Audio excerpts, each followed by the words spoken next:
Good afternoon, everybody. Uneducated Economist here. So the Federal Reserve is going to keep the interest rates elevated.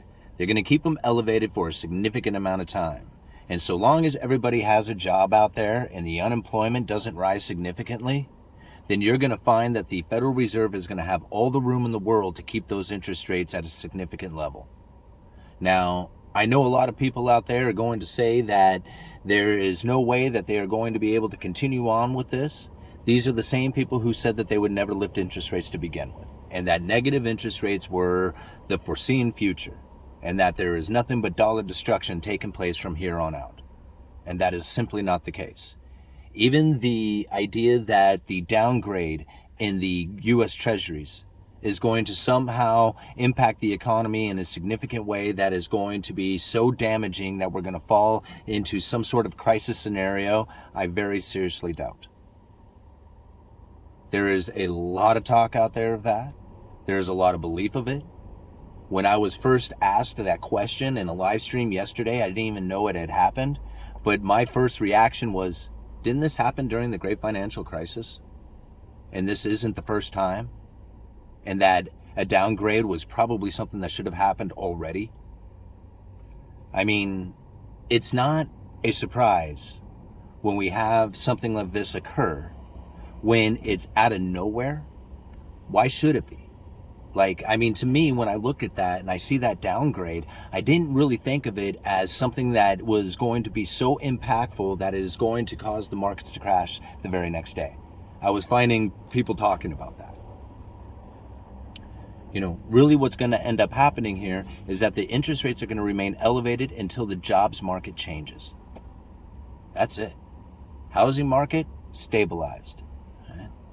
When you got manufacturing in the United States slowing and you have job increases, where is the unemployment going to come from? It doesn't come from manufacturing here in the United States. That's not where the employment comes from. The employment comes from the services that everybody does, the selling of goods and services that everybody does. We're not a manufacturing powerhouse like we once were. If we were, then manufacturing depletion would be an issue. But a slowdown in manufacturing doesn't hurt our employment. Right? Take a look at some of the links I leave down in the description. It's amazing what's happening right now. It's all falling into the theory that I have, about how the corporations have already been bailed out. A lot of people don't even know this. They don't understand that the corporations have already got their funding that they need for a recession. They don't need to look out there for government bailouts or anything. See, it all took place during the pandemic. When interest rates were incredibly low, corporations gorged on incredibly cheap debt. That was the preloading of a bailout. Right? Give them the money and then we can go into recession. They won't have to be bailed out. If you have more jobs than you know what to do with, where all the workers go? Well, as jobs begin to disappear, those jobs get filled, right? People get laid off from the tech companies, go to work at McDonald's. That's essentially what's going to end up happening. Again, this is all playing out into my theory. What's going to end up coming next is the fact that the manufacturing is slowing down. Once we have gone through the inventory and it's time to order new, and the fact that there's none being manufactured at this time is going to create shortages. There's very little doubt in my mind. Now, how extensive, how bad, how much it drives the prices up, I don't know. But that's really where I see the major issues coming. It's because right now we have a Federal Reserve who is in a quantitative tightening position. They're trying to reel in some of the irrational exuberance that has been taking place out there. You can find it with the luxuries items that are in, free fall, essentially. Go and take a look at some of the stuff that's taking place in China right now. Right? China's a great indicator of what's to come. Right? It's not going to look the same because they get their new money in from manufacturing. The United States gets their new money in from debt issuance. Look how much debt issuance has taken place. And people wonder why it is that our economy is doing so robust. It's because we're one of the few people who can still get new money in. Right? I mean, it's not a surprise. I understand that it's a very dangerous position to be in. Like, I'm not a fan of anything that is happening here. I'm just an observer of what's going on. And I'm not of the position that every little thing that takes place is going to completely crash the dollar, right? Or the economy or the world economy or anything else out there. There's a lot of possible scenarios that can occur. And when you think about like what it is that the dollar is doing out there comparatively to what a lot of other economies and currencies are doing, the United States is like standalone. It doesn't even compare. You know, we're going to find times here coming into the future where people are going to look back and they're going to say, man, remember the time when people used to be able to buy houses? Yeah. See, we're going to have a separation between the rich and the poor that grows ever increasing so long as the dollar exists. And that's sad, right? I mean, it should have crashed on its own. There should never have been a world fiat currency such as the dollar, but yet here it is. And for people to say they know exactly how this is going to occur, it's never occurred before. There is no history to tell what a fiat world currency can do or how long it can last, what the cause and effects are within the nation itself. Can you live 100% off of credit when the entire world is demanding a consumer out there and you're it? Right? Everybody can manufacture stuff. They can manufacture a lot of stuff, but who are they going to sell it to? Everybody wants to be a seller. Nobody wants to be a buyer. Right? The United States wants to be a buyer. They're the only ones. Everybody else wants to sell. Now, I'm sure that China would love to have a position in which that everybody trusted them enough that they could issue out their debt. So Chinese bonds could be issued out there in place of U.S. treasuries, and people would be like, yeah, piss on you, United States. We're going to go with China. But nobody trusts China that much. Right? Nobody trusts China like they trust the United States. And as much as they don't want to, they do. And granted, yes, there is a lot of people out there who are attempting to do world trade outside of US dollars. That is definitely occurring. And if you want to, you can pinpoint every single time it happens. But why don't you go and look and see how much of the world currency is used for world trade comparatively to the dollar, and you're going to find that nothing even comes close. The dollar is it. And so when another currency steps up and it's time to fill its place, then we can point at it. We can say, there it is. That's the one.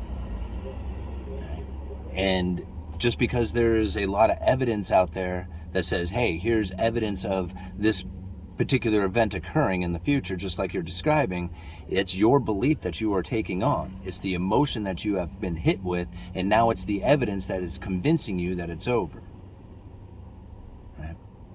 But that may not be the case.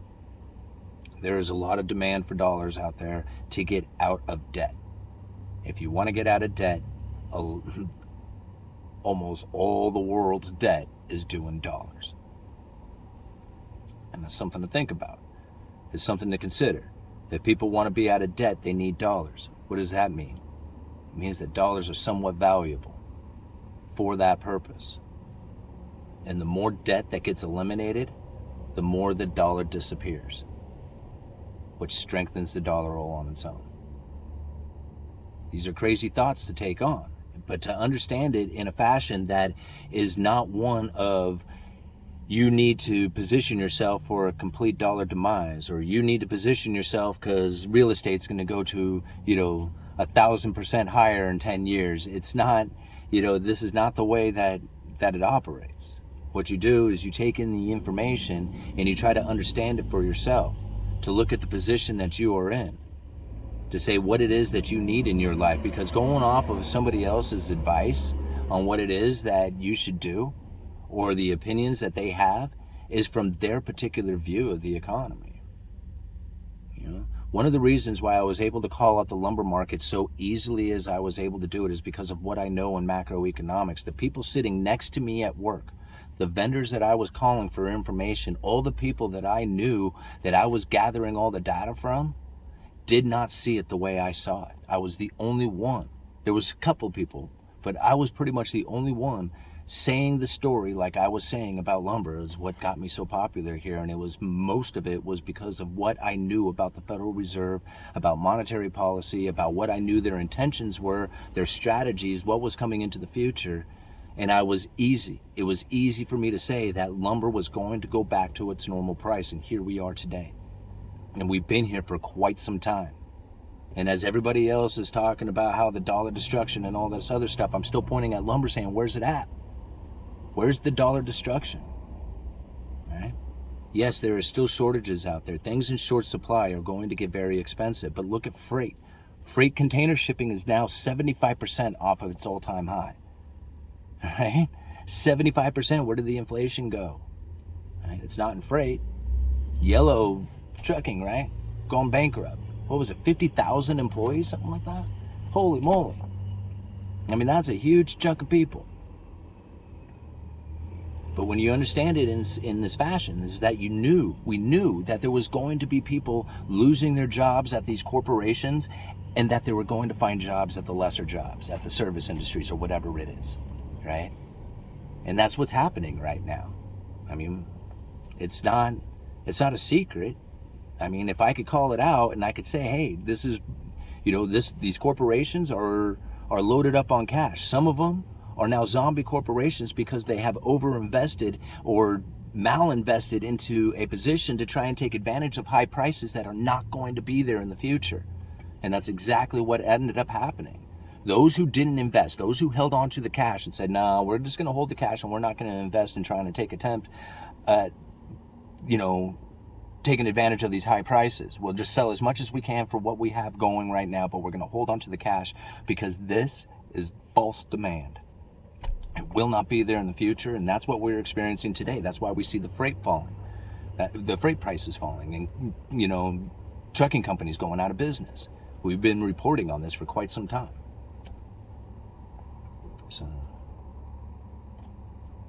just understand it for yourself, right? There's people out there who really focus in, right, on a particular angle. And they say, man, look at all these different evidences of this particular angle that I have going. And it's very telling and it's very, convincing. But is it all the view, right? There's a 360-degree view. Uneducated Economist, you let me know.